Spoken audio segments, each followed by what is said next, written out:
Perhatian. Konten ini mengandung konsep esensi ilahiyah yang membutuhkan aspek pemahaman mendalam, yang kemungkinan hanya dapat diakses dengan keterbukaan hati dan pikiran, untuk mencapai tingkat pencerahan dan kesadaran yang lebih tinggi. Assalamualaikum warahmatullahi wabarakatuh. Waalaikumsalam. Nah, jadi begini ya. Kita ini sekarang kan merasa sudah sebagai manusia. Itu baru merasa.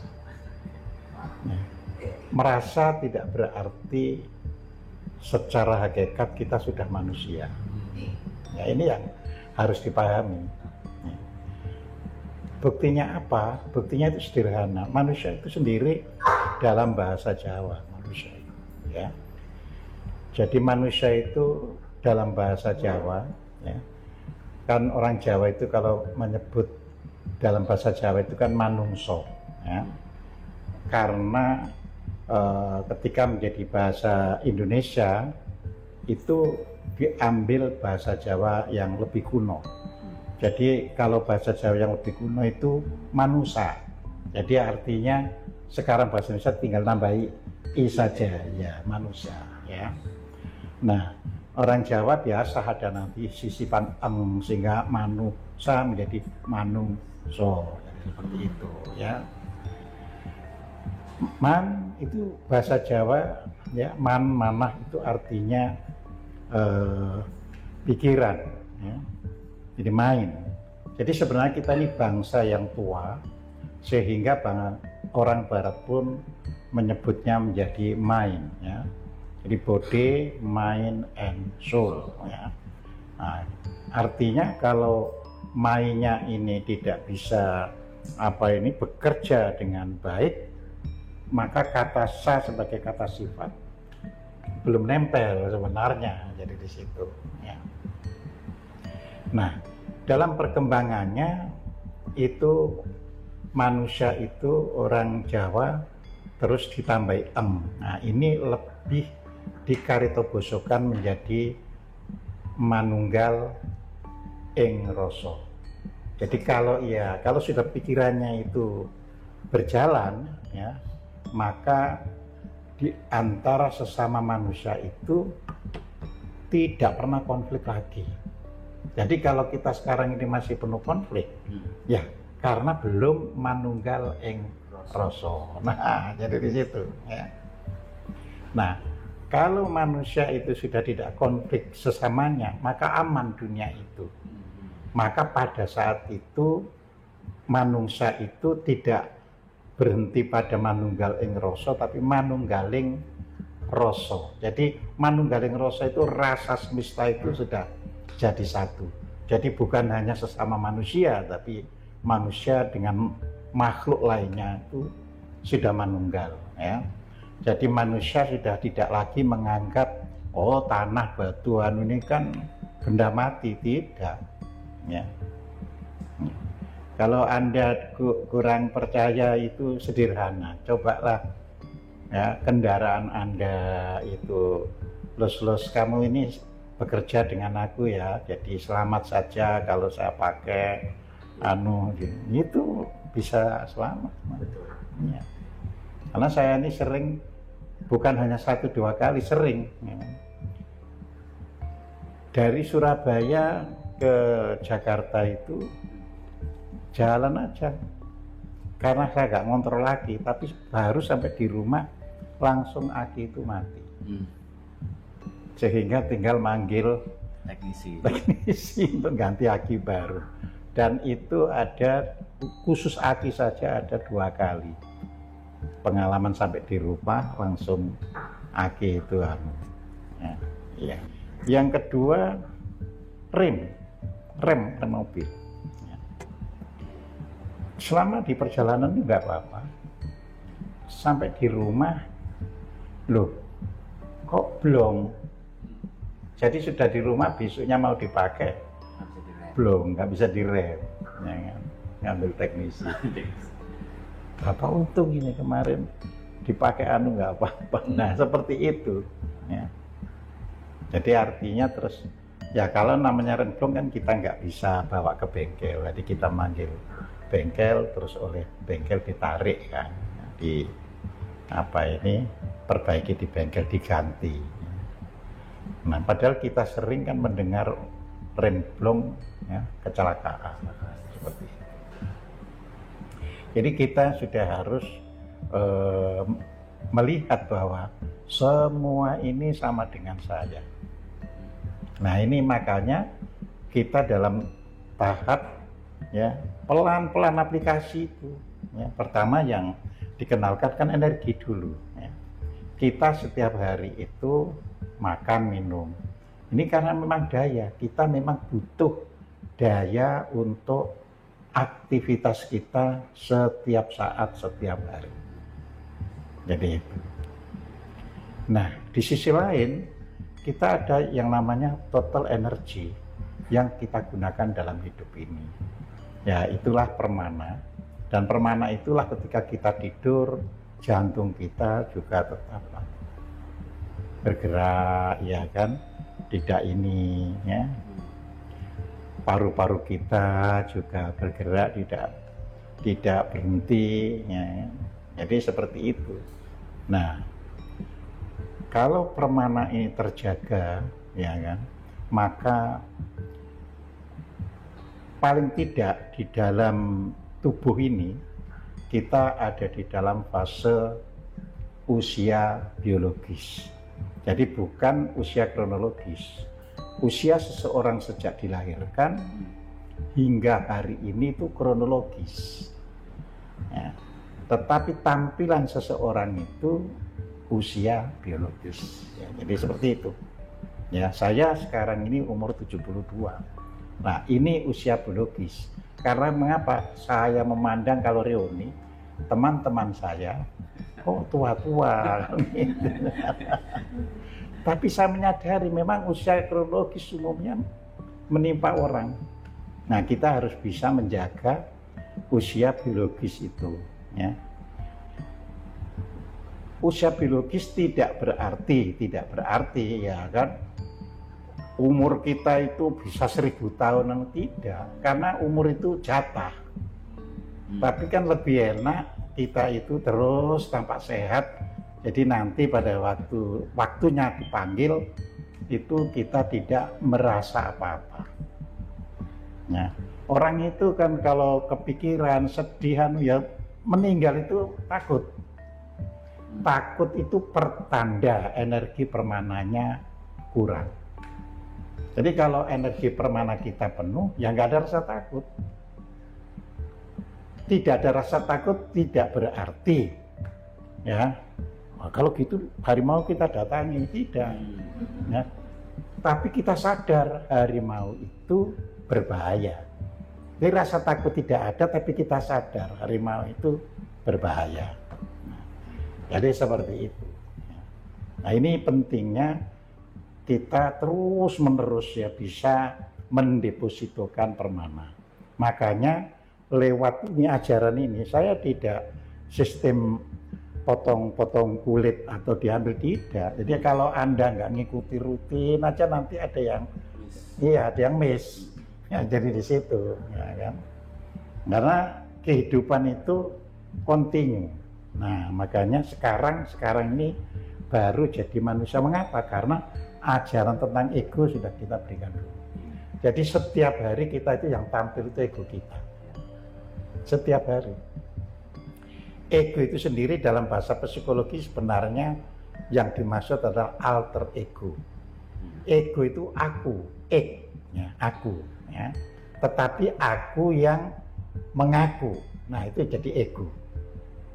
Ya, jadi aku yang mengaku. Ya. Aku ini presiden. Ya kan? Nah, jadi ego. Ya. Padahal terhadap orang nggak ada urusannya aku presiden atau aku jenderal. Tapi manusia itu umumnya begitu. Aku ini presiden, aku ini jenderal. Aku ini sudah ketemu guru mursyid, banyak sekali. Ya, orang-orang yang belajar di tarekat itu ya, sering begitu. Aku kan sudah ketemu guru mursyid. Jadi non saya sering gudo jadinya gitu. Ketemu guru mursyid itu kayak apa?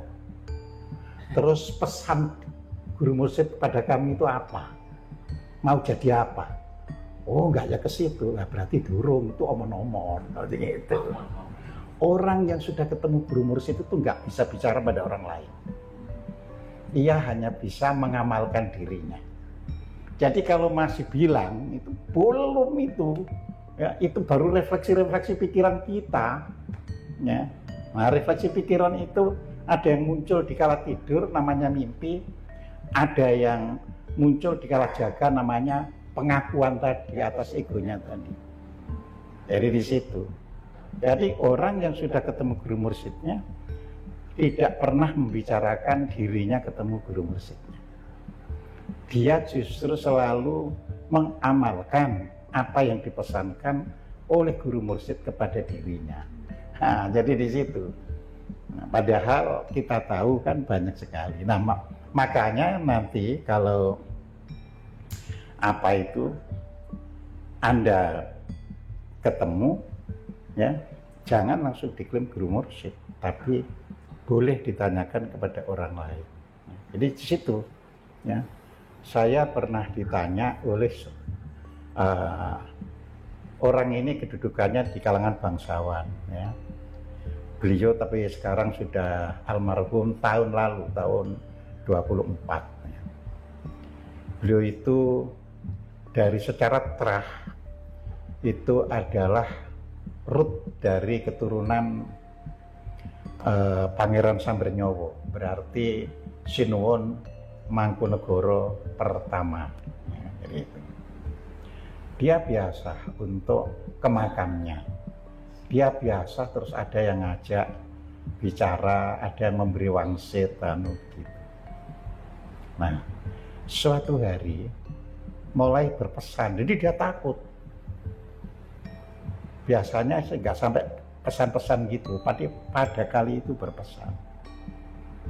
Akhirnya dia ngobrol sama saya, Pak, saya takut. Biasanya itu ngobrol biasa, ya le sing sing temen, sing ini, sing itu, biasanya gitu. Tapi suatu hari, lah aku ini kan sudah sering ketemu kamu, apa yang kamu berikan? Nah, mulai takut dia kan.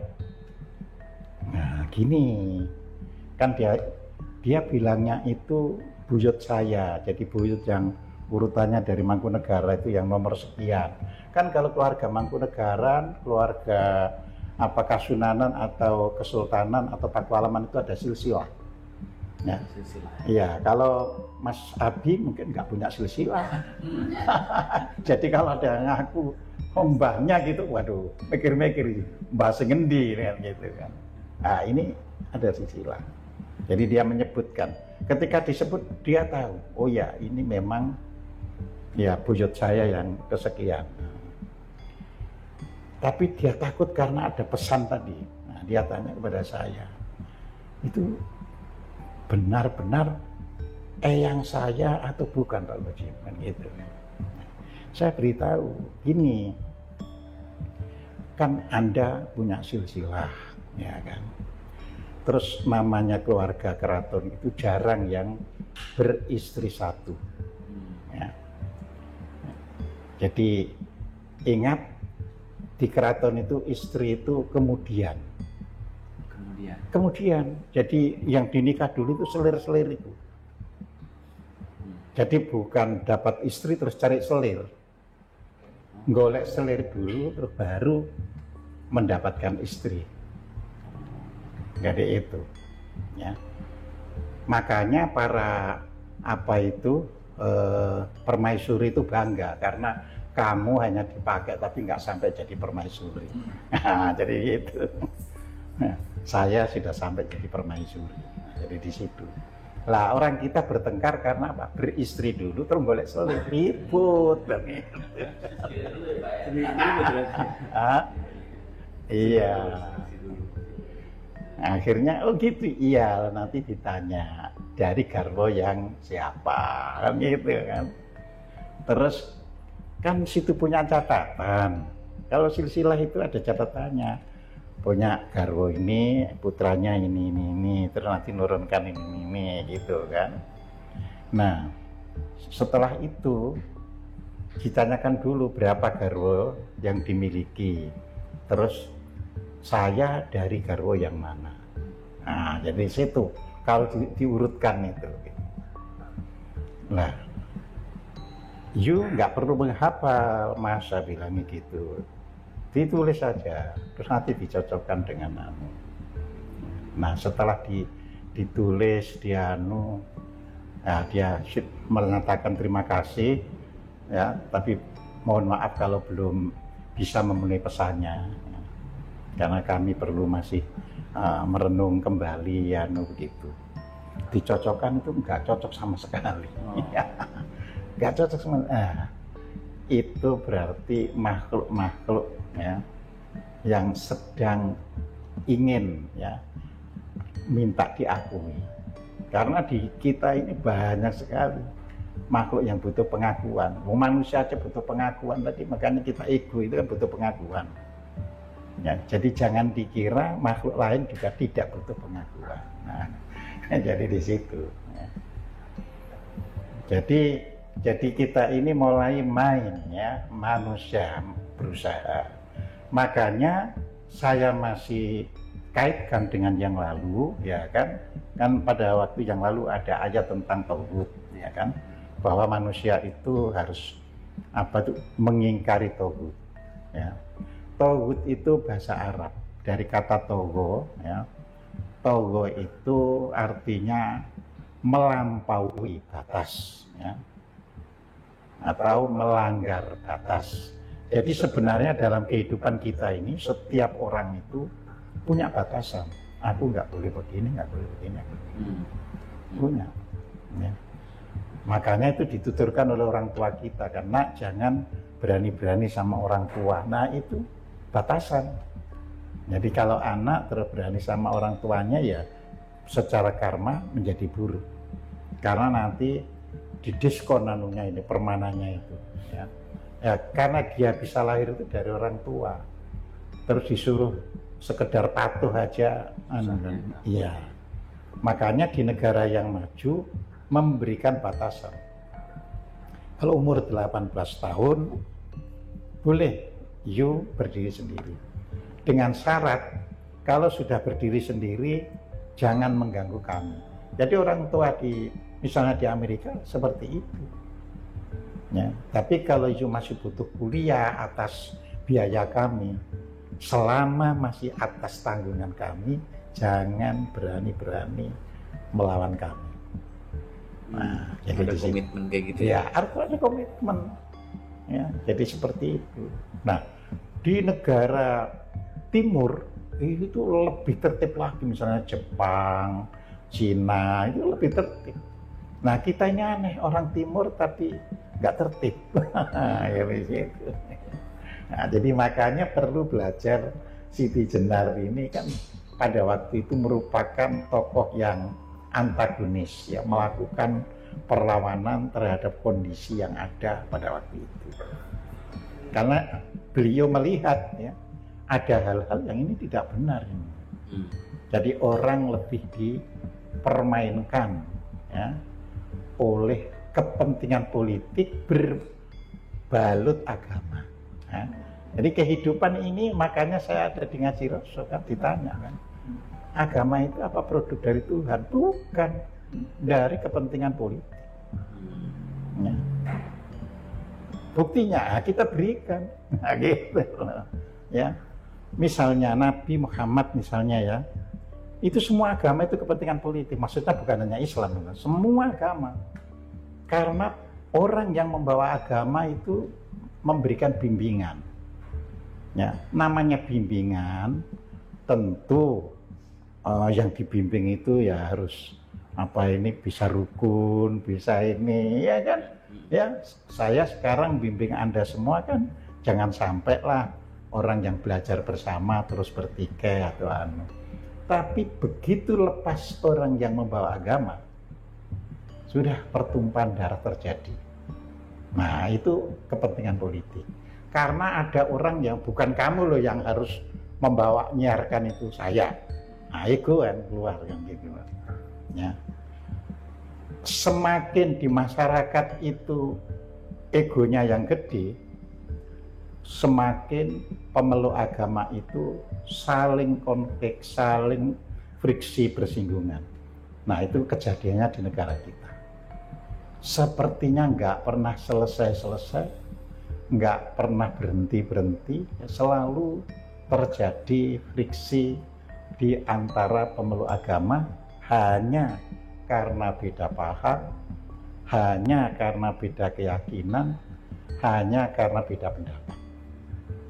Waktu yang lalu kita sudah beritahu, ya, pendapat itu bukan kebenaran, keyakinan itu bukan kebenaran. Ya. Keyakinan itu kan orang menaruh harapan, saya yakin ini yang benar. Tapi keyakinan itu sendiri bukan kebenaran, gitu. Ya.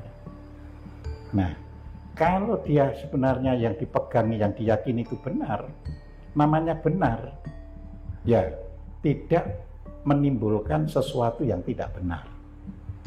Namanya cahaya tidak mungkin menimbulkan yang gelap. Nah, jadi itu harus dipahami. Jadi kalau ada cahaya, loh, kok sana cahayanya jadi hitam, padahal ini terang benar, kan juga aneh gitu loh ya. Nah, jadi di situ. Kalau jadi hitam berarti ada penghalang. Sehingga yang kita lihat hitam itu karena penghalang, bukan cahaya itu sendiri.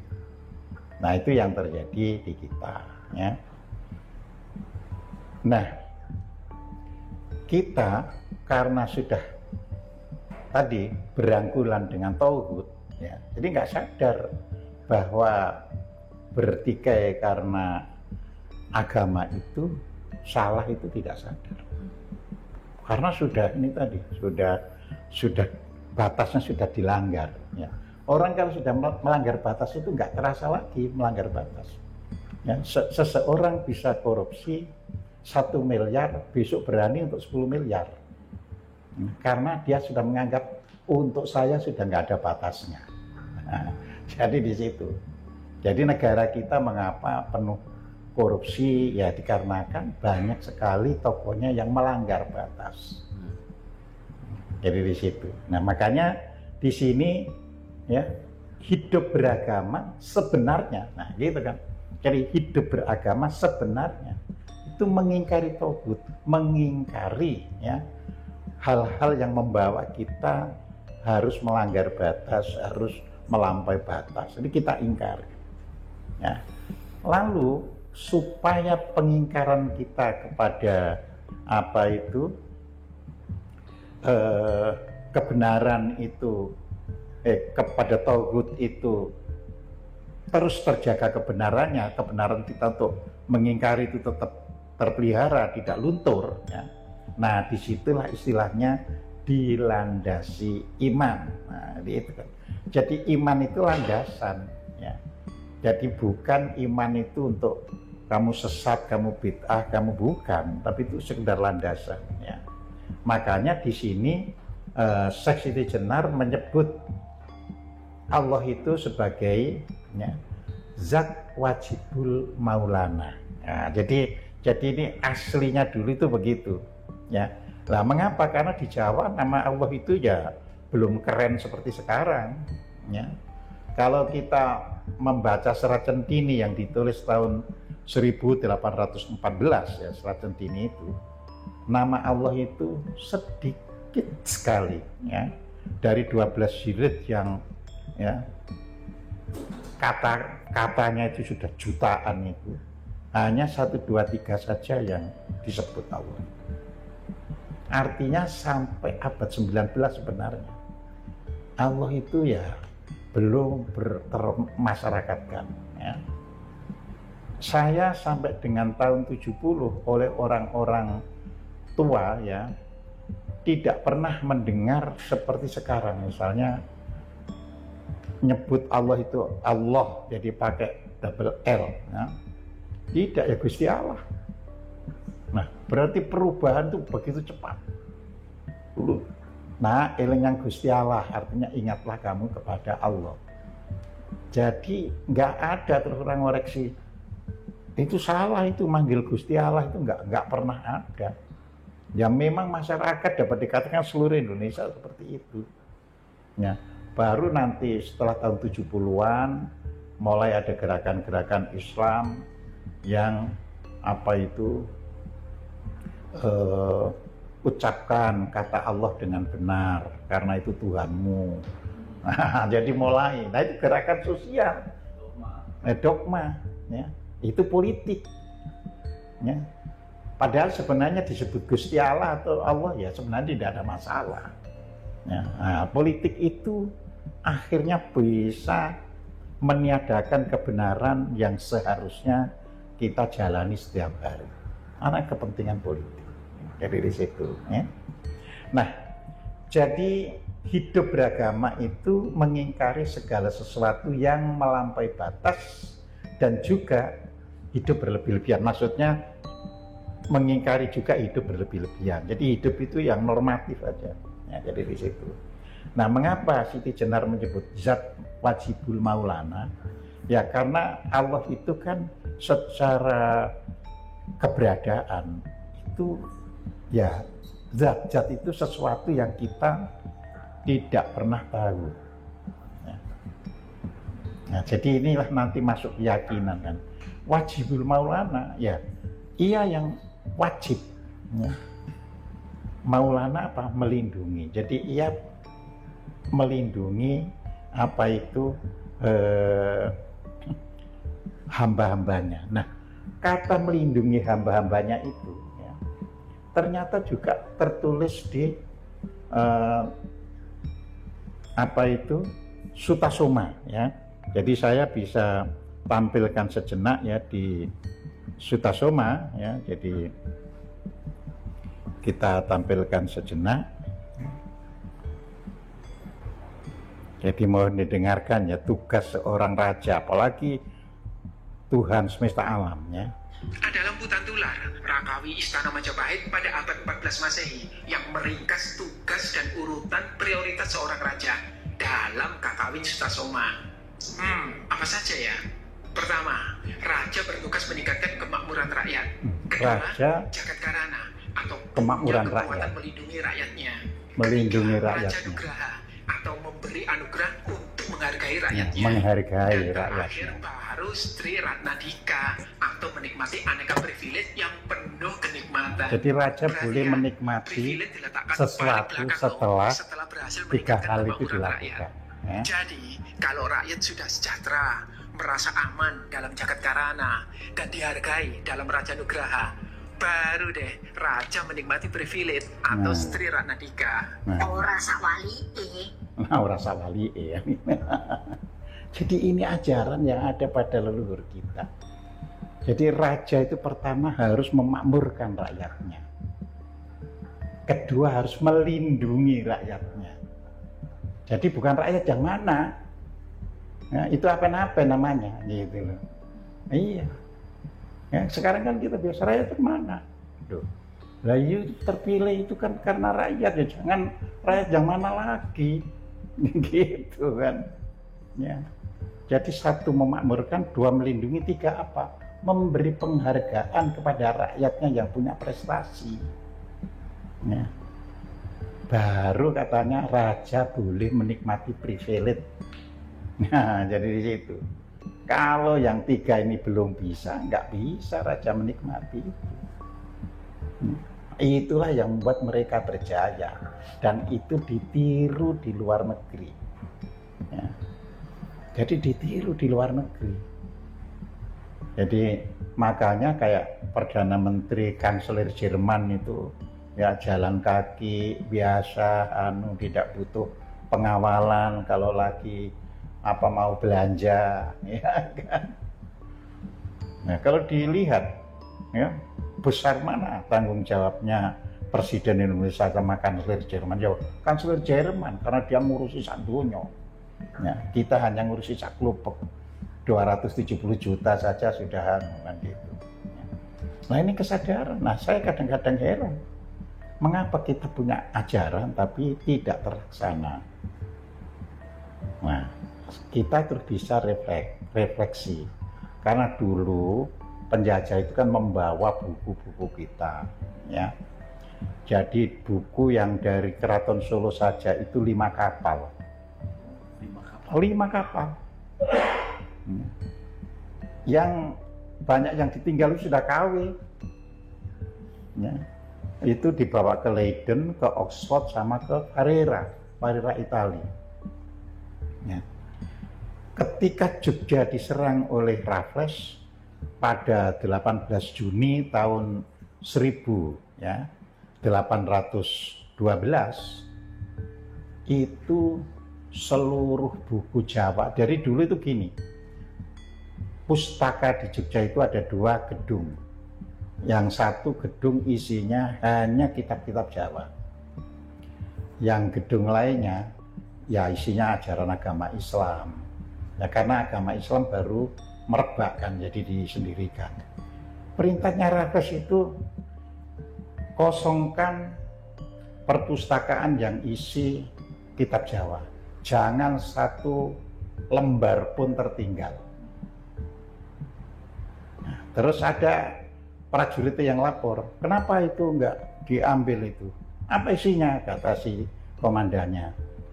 Si prajuritnya bilang, isinya buku-buku agama Islam. 1 halaman jangan kamu ambil.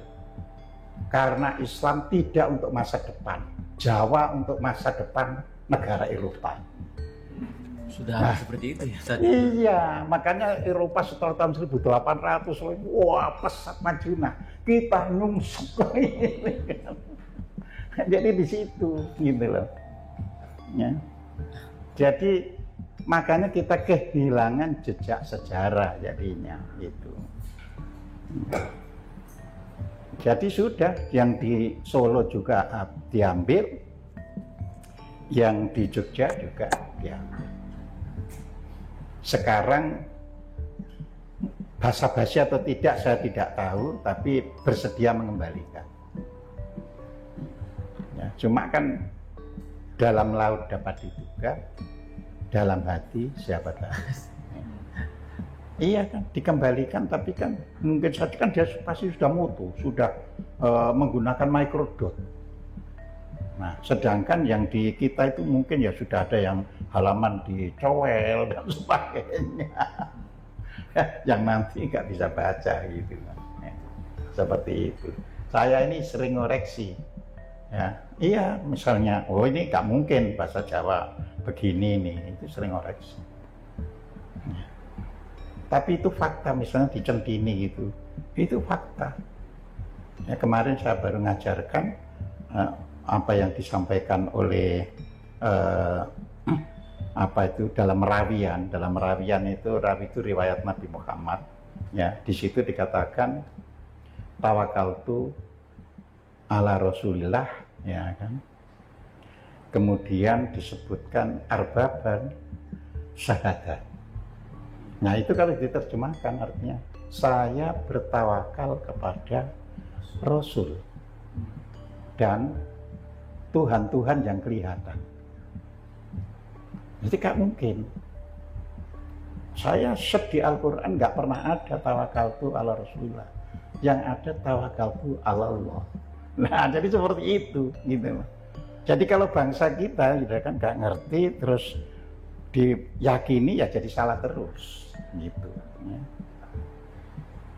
Terus bukan arbaban syahadati, tapi dikatakan kan tawakaltu ala Allah, ya kan, di situ disebut Rabbu alimun, ya alimun, ya huyub wasahadah. Nah, jadi Tuhan itu tahu yang gaib dan yang sahadah, yang nyata. Nah, jadi seperti itu. Nah, jadi banyak sekali orang yang apa ini ya. Terus terang saja ya, saya itu selalu bilang Nun Sewu itu orang Jawa itu soalnya nggak tega ya. Meskipun profesor ya, betul ini sudah lulus dari yang pendidikan agama Islam ya. Tapi ketika kita ajak diskusi mulai kesulitan dia, karena frame yang masuk di pikiran itu frame Islam itu kayak gini gitu. Nah kalau saya kan tidak ya.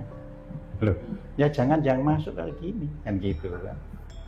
Makanya ada yang goda kepada orang-orang yang sudah frame-nya itu misalnya digoda begini, sholat itu termasuk hablum minallah dan atau hablum minannas.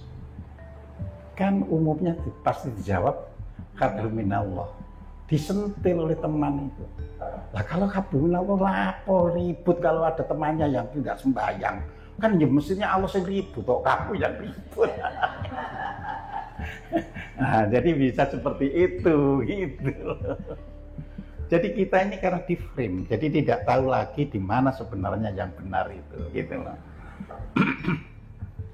Jadi kalau sudah hablum minallah ya nanti dilihat buktinya saja. Kalau dia memang betul-betul menghamba kepada Allah, dia pasti orang yang baik, orang yang tidak cerewet, orang yang tidak bertengkar dengan yang lain, seperti itu, ya.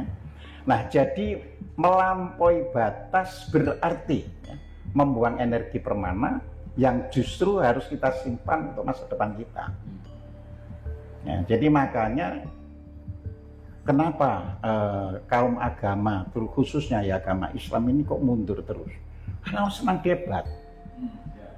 Ya kan? Senang debat berarti membuang energi permananya. Kalau orang itu permananya turun terus, ya IQ-nya ikut turun. Nah, gitu loh. Jadi IQ itu naik bukan semata-mata karena makan minum bergizi, ya. Tapi harus ditopang melalui permana yang tinggi. Jadi di situ, ya kan turun kan IQ-nya. Padahal IQ itu kalau kurang dari 90, ya, itu daya hafal itu rendah. Artinya orang disuruh mengingat-ingat itu ini, ya kan. Jadi selalu ingatannya yang baru gitu, yang lama sedikit sudah hilang. Ya. Kalau IQ itu di bawah 140, sulit untuk menganalisis sesuatu. Nah, padahal orang Indonesia saat ini sudah 2 tahun dari World Population Review, ya, untuk IQ tahun 2022 dan 24 itu tetap 78,49. Bayangkan, Vietnam sekarang menjadi 89. Vietnam, ya. Nah, padahal tadi di bawah 90 itu untuk menghafal itu susah. Nah, kalau untuk menghafal itu susah kan, mau di industri sering lupa itu yang kemarin-kemarin itu, gitu loh, ya. Kalau ada sesuatu yang kurang tepat gitu, mikir ketok-ketok lagi gini, apa ya kemarin itu, nah seperti itu, ya. Nah, deposito permana merupakan bekal untuk menjemput kematian agar perjalanan jiwa. Jadi di dalam kaidah atau kamus Jawa, jiwa itu kalau masih hidup, masih ada pada badan kita yang hidup. Tapi kalau sudah lepas dari badan, ia disebut jitma. Ya, loh, orang Jawa dulu itu membedakan, ya. Supaya apa? Ya kalau ada jiwa, jiwanya luhur dan sebagainya, ya orangnya masih hidup. Nah, kalau sudah yitma ya tidak disebut yitma luhur atau apa. Tinggal kita doakan saja. Nah kan gitu kan, supaya perjalanan yitmanya itu baik. Ya, jadi seperti itu. Ya. Itu kalau dibalik jadi mayit, Pak.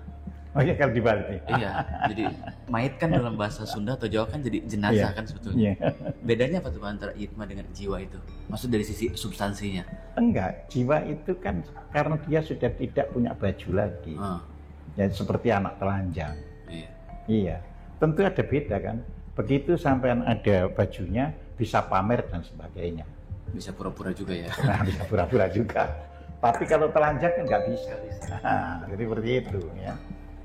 Ya, Anda nggak bisa nutupi apa yang kurang. Tapi kalau jiwa orang masih bisa. Makanya di Al-Quran dikatakan, ya ayatuhan nafsul mutmainnah irji'i ila rabbiki radiyatan mardiyah wadkhuli fi ibadi wadkhuli jannati. Jadi di situ, wahai orang yang jiwanya sudah mutmainnah. Jadi yang dipanggil itu orang hidup. Ya. Yang dipanggil Tuhan itu orang sering kan, nanti kalau sudah meninggal kan dipanggil Tuhan, sopo itu ngarang dewe itu. Wong mati ke kuburan tak perlu digotong kok dipanggil. Dia nggak bisa. Ya. Ya, orang sudah meninggal itu sampai dimakamkan itu perlu semua orang yang hidup untuk bisa menguburkan atau membakarnya.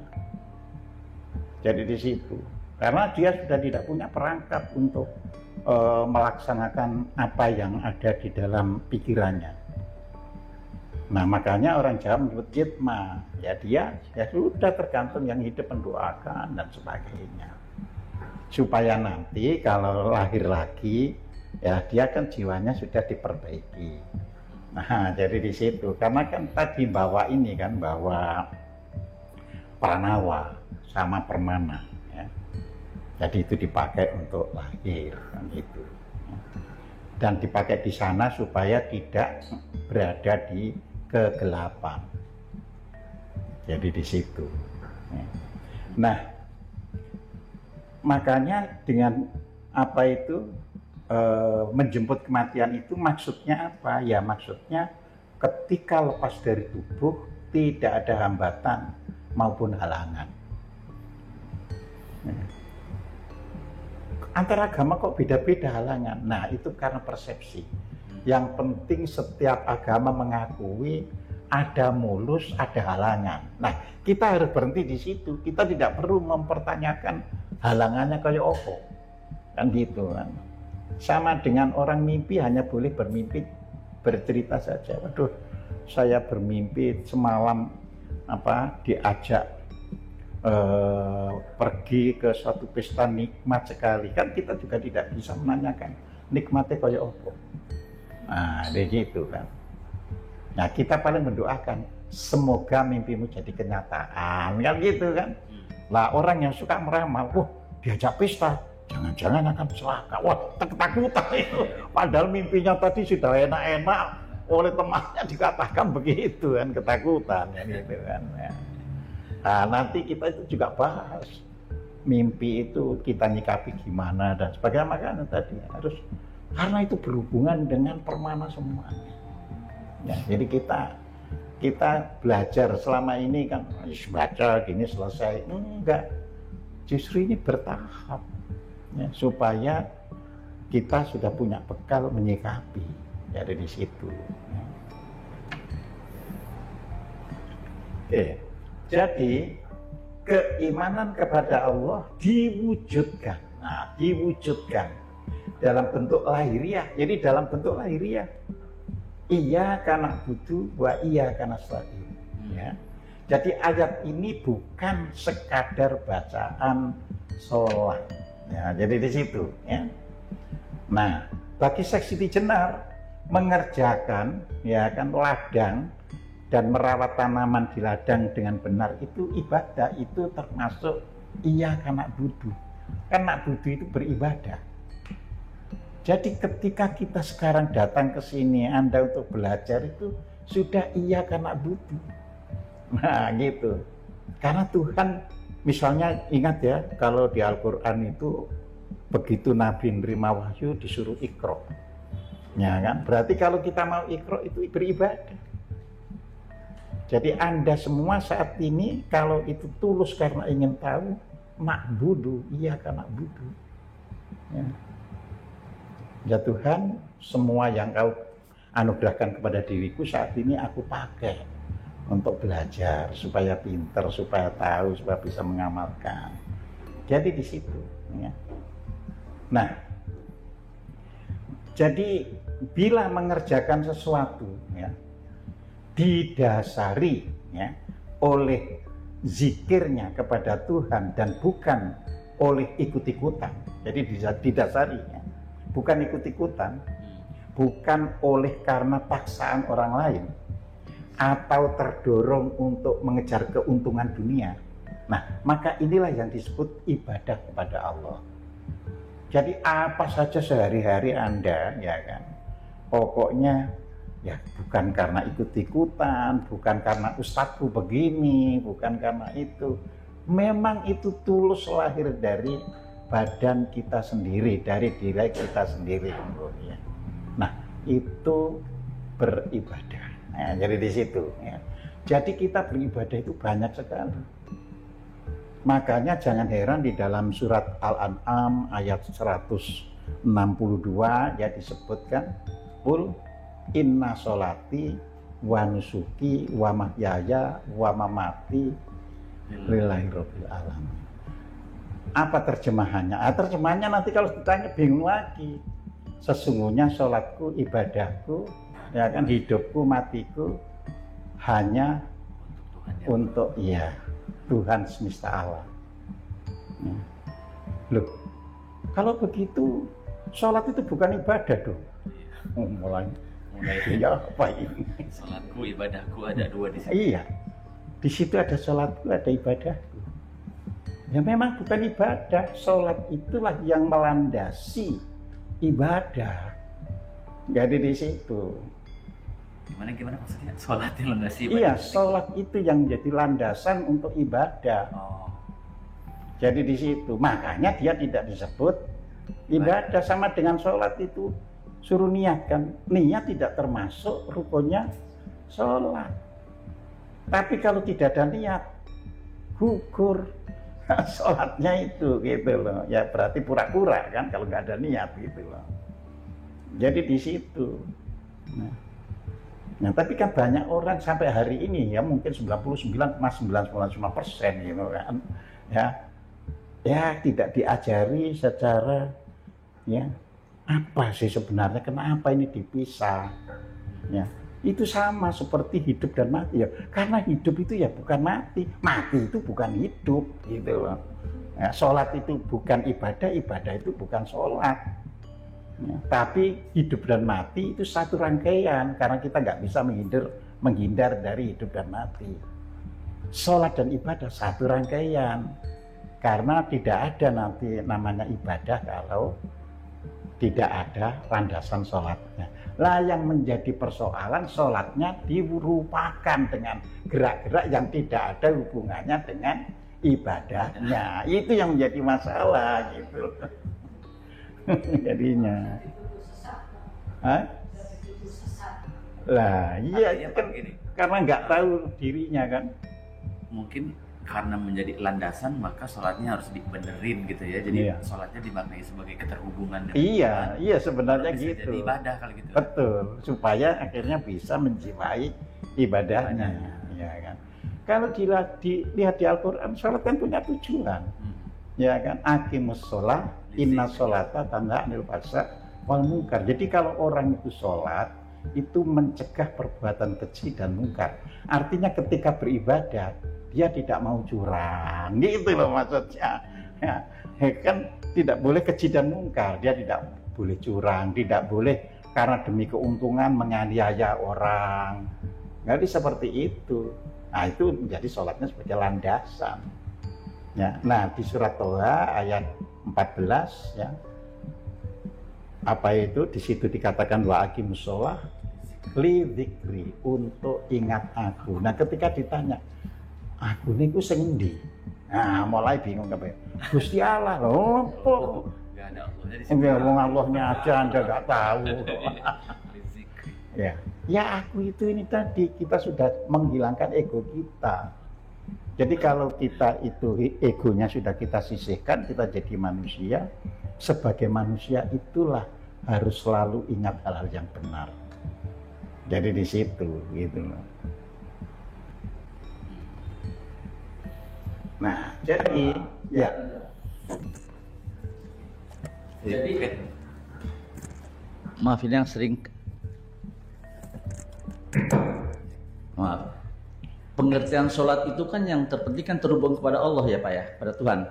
Ingat, dengan kata lain sholat itu tidak hanya pada waktu yang 5 waktu ya Bapak ya, itu kan? Betul. Artinya dalam setiap gerak kita pun, katakanlah ucapan kita pun dengan siapapun, kalau kita katakanlah membicarakan tentang Tuhan atau tentang spiritual, berarti sama itu sebetulnya dengan sholat begitu Pak? Loh memang aslinya sholat itu kan semua bentuk yang menjadi landasan ibadah.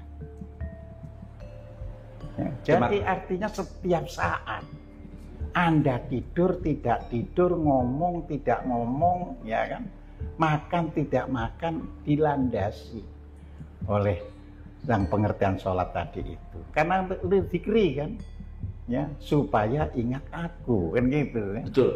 Sekalian, karena saya sering bermeditasi, termasuk sebetulnya dalam kita setiap tarikan nafas kita itu sholat. Loh iya, tapi kok ada sholat ritual? Itulah yang saya sampaikan, ini bangunan politik.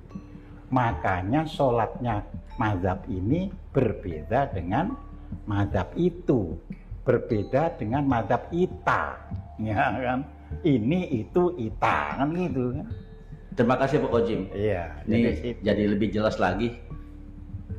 Ya, ada yang bersedekap, ada yang lurus, ada yang Allahu Akbar, ya, hanya setinggi bahu, ada yang Allahu Akbar sampai nyentuh telinga, ya kan? Ya. Ada yang diam saja. Nah, jadi itulah bangunan politik, bangunan. Ya, jadi itu tadi agama diajarkan, tapi dalam wujudnya bangunan politik, gitu. Dalam wujudnya. Jadi kita harus bisa membedakan apa yang diajarkan oleh Rasulullah atau para pembawa agama dan fakta di lapangannya. Jadi harus bisa kita bedakan, ya Pak.